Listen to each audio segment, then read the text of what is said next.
Hello everyone, English knowledge stream channel में आपका स्वागत है। आज ग्रामर की क्लास में हम आपको पास्ट कॉन्टिन्यूअस पैसिव वॉइस की चर्चा करने वाले हैं। जैसा कि पिछली वीडियो में मैंने आपको पास्ट इंडेफिनिट के अफर्मेटिव, नेगेटिव और इंट्रोगेटिव के बारे में बात किया। आज हम आपको पास्ट कॉन्टिन्यूअस पैसिव वॉइस बताने वाले हैं। तो बिना टाइम वेस्ट किए हुए हम स्टार्ट करते हैं। पास्ट कॉन्टिन्यूअस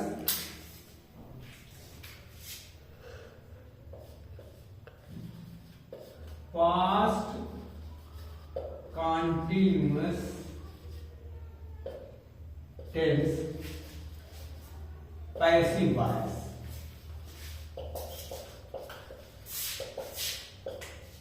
तो पैसिव वॉइस में जैसा कि हम जानते हैं कि इसके रूट्स जो होते हैं वो ऑब्जेक्ट से शुरू होते हैं। तो इसके रूट को हम लिख देते हैं अफर्मेटिव सेंटेंस,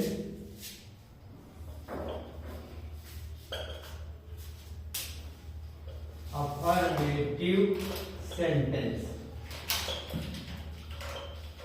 तो इसका जो रूल है वो है, सबसे पहले लिखेंगे कर्म, मीन्स ऑब्जेक्ट। ऑब्जेक्ट को हम कर्म कहते हैं। तो कर्म, उसके बाद लगाएंगे वाज या वर। वाज या वर, जैसा सब्जेक्ट रहेगा ऑब्जेक्ट रहेगा उसी के हिसाब से वाज वर लगेगा।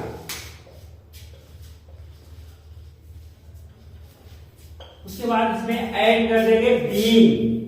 फिर क्रिया की तीसरी फॉर्म यानी third form of the verb. फिर बाय लगाएंगे और लास्ट में लिखेंगे करना। एक एग्जांपल लेते हैं पहले। वह कल मुझे पढ़ा रहे थे। तो सबसे पहले इसका हम एक्टिवाइज करते हैं। जैसे वह कल मुझे पढ़ा रहे थे, तो he was teaching me yesterday। तो he was teaching me yesterday। अब इसको हम, ये एक्टिव वॉइस था, एक्टिव वॉइस को हम ए से संकेत कर देते हैं। अब इसको जब हम पैसिव वॉइस बनाएंगे तो सबसे पहले ऑब्जेक्ट लेंगे। ऑब्जेक्ट है, ऑब्जेक्ट इसमें क्या है, मी है। तो मी का जो ऑब्जेक्ट रूप है, जो सब्जेक्ट के स्थान पे आएगा, तो ये हो जाएगा आई। उसके बाद वाज वर्ब में से आई के साथ वाज लगता है, आई वाज। फिर उसके बाद बीइंग। फिर क्रिया का थर्ड फॉर्म, टीच का थर्ड फॉर्म हो जाएगा टॉट।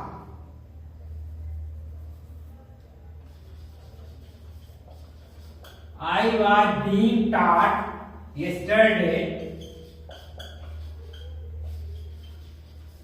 by him। ध्यान दीजिए, yesterday बाद में भी कर सकते हैं, उससे कोई फर्क नहीं पड़ेगा। तो वह कल मुझे पढ़ा रहे थे, he was teaching me yesterday, I was being taught yesterday by him। एक और एग्जांपल लेते हैं।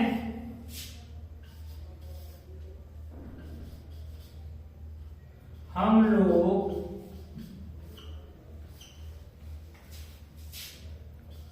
मेले में सर्कस देख रहे थे। हम लोग मेले में सर्कस देख रहे थे। तो वी इसके साथ वर लगेगा, वी वर देखना, looking, we were looking circus in the fair. We were looking circus in the fair.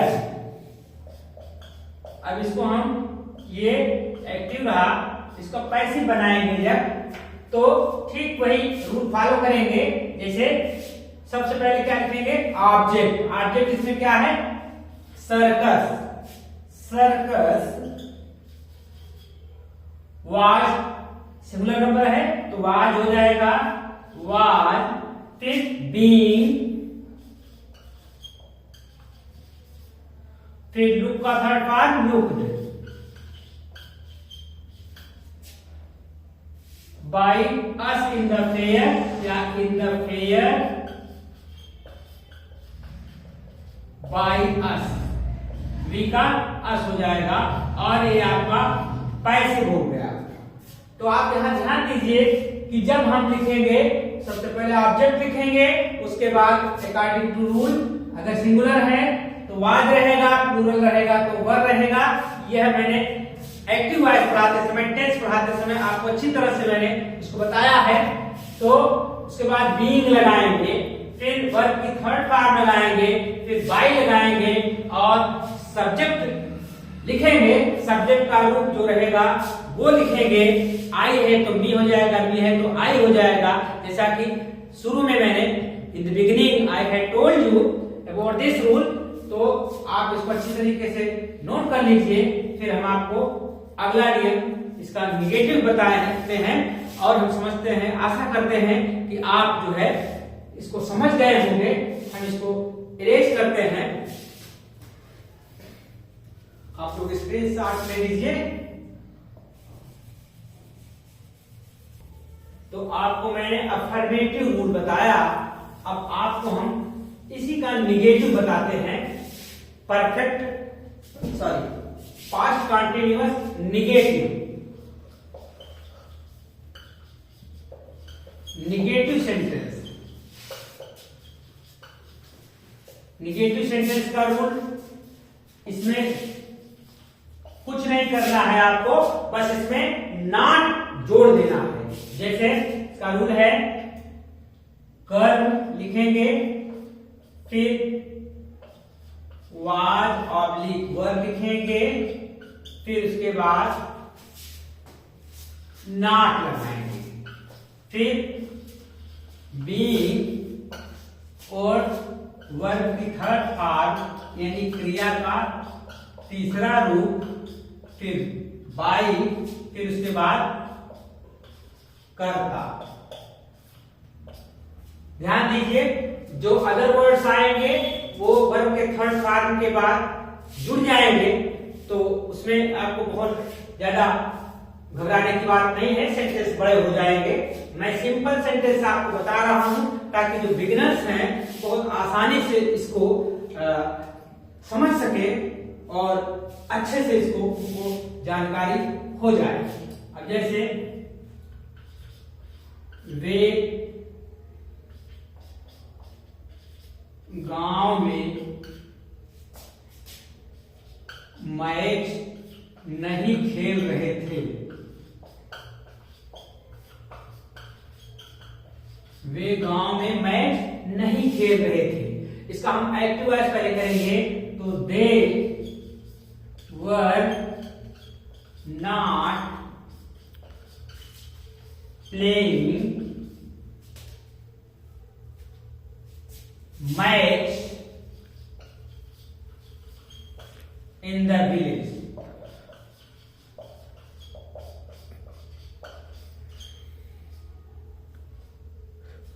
तो ये एक्टिव वॉइस है। जब इसका हम पैसिव करेंगे तो यहां हम देखेंगे ये ऑब्जेक्ट है मैच, तो मैच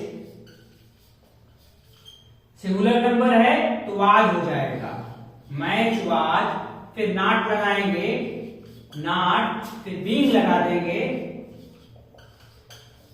फिर क्रिया का थर्ड फॉर्म, प्ले का थर्ड फॉर्म हो जाएगा प्लेड। फिर बाई प्लेड। अब इन द विलेज लिख दीजिए, इन द विलेज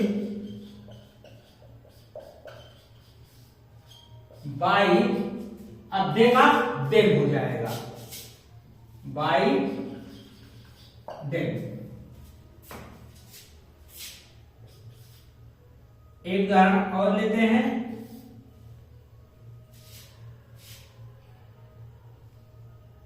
मैं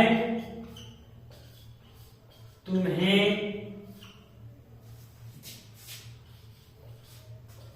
अपनी कलम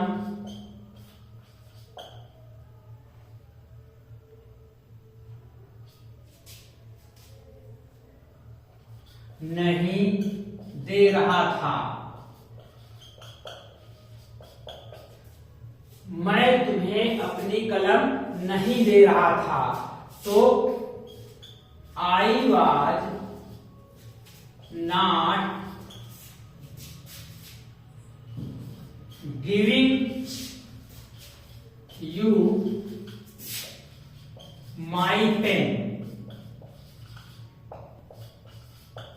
ये पैसिव है, तो I was not giving you my pen.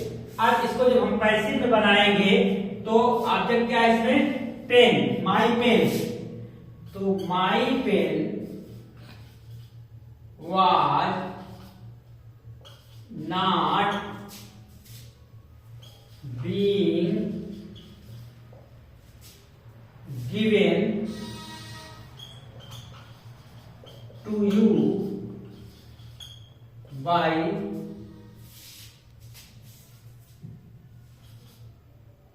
me। यहां ध्यान दीजिए, I was not giving you my pen। अब यहां पर ऑब्जेक्ट दो है, एक तो my pen हो गया और दूसरा भी you है, तो इससे भी हम पैसे बना सकते हैं। जैसे यू, अब इसके बाद वर्ब लग जाएगा, यू वर नॉट गिवन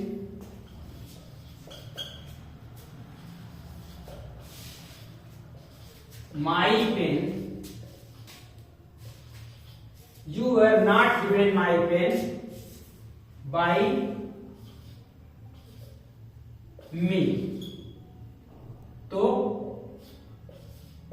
इसका पैसिव इस तरह से भी आप बना सकते, you were not given my pen by me, या my pen was not being given. अब यहां पर ध्यान दीजिए, you were not being, you were not के बाद आपको क्या लगाना पड़ेगा, बीइंग। इस being, you were not being given my pen by me. तो आप, हमारे ख्याल से आपको समझ में आ गया होगा और आशा करते हैं कि आपको अच्छी तरह से हर स्ट्रक्चर को समझ लेना चाहिए। और एक बात ध्यान दीजिए कि आपको इन दोनों सेंटेंस में जो अच्छा लगे, उसको जो ज्यादा समझ में आए उसको ही करिएगा, क्योंकि ये दोनों सेंटेंस सही हैं। You were not being given my pen by me. तो इस तरह से आपने देखा कि पास्ट कॉन्टिन्यूअस, अफर्मेटिव और निगेटिव दोनों सेंटेंस आज की वीडियो में मैंने आपको बताया। अगली वीडियो में हम आपको इंट्रोगेटिव सेंटेंस के बारे में बताएंगे। बने रहिए इंग्लिश नॉलेज स्ट्रीम चैनल के साथ और लाइक करिए, शेयर करिए और करते रहिए यूनिक नॉलेज का कलेक्शन इस चैनल के माध्यम से, जो आपको मिलता रहेगा। Thank you for watching this video.